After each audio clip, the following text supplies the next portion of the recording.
On y va?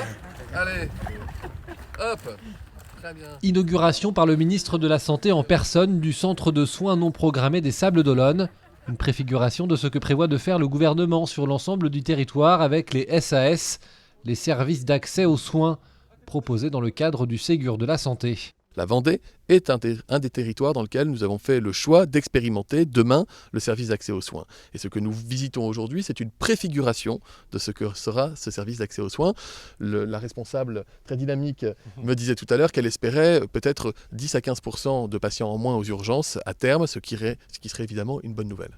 Pour les responsables de ce centre d'accès aux soins non programmés qui a ouvert début mars, cette unité est le fruit de la collaboration de différents services. Et d'autres soins seront proposés ici prochainement. C'est une fierté en effet du travail accompli par la communauté, mais nous ne reposerons pas sur nos lauriers parce qu'il y a encore beaucoup de travail à faire, notamment sur les soins dentaires, puisqu'on aimerait ouvrir aussi un centre de soins non programmés dentaires au sein du centre Françoise Barré-Sinoussi, et en matière aussi de suivi des patients sans médecin traitant pour pouvoir assurer leur suivi chronique, puisqu'ici nous ne sommes là que pour les soins urgents et pas pour les renouvellements d'ordonnances, juste comme ça. C'est un nouveau travail qu'on entame, et tout le travail de prévention aussi sur lequel la communauté travaille, et le parcours de soins entre ville et hôpital.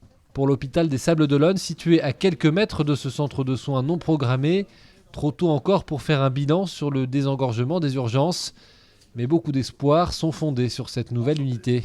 On sait à peu près, nous sur le secteur des urgences, il y a à peu près 32 000 passages par an globalement. Sur les 32 000 passages par an, il y en a environ 10% qui sont ce qu'on appelle en CCMU1, c'est-à-dire c'est des patients qui ne relèvent pas d'une prise en charge aux urgences. Donc ça fait pratiquement 3 200. Donc je ne sais pas si effectivement ce centre de soins non programmés permettra de réorienter tous ces patients-là, mais ça serait en tout cas, si ça en réoriente déjà une bonne partie, ça sera un grand plus pour l'établissement. Rendez-vous après la saison estivale pour faire les comptes. Ce centre de soins non programmés est le 4e sur le département à avoir ouvert ses portes.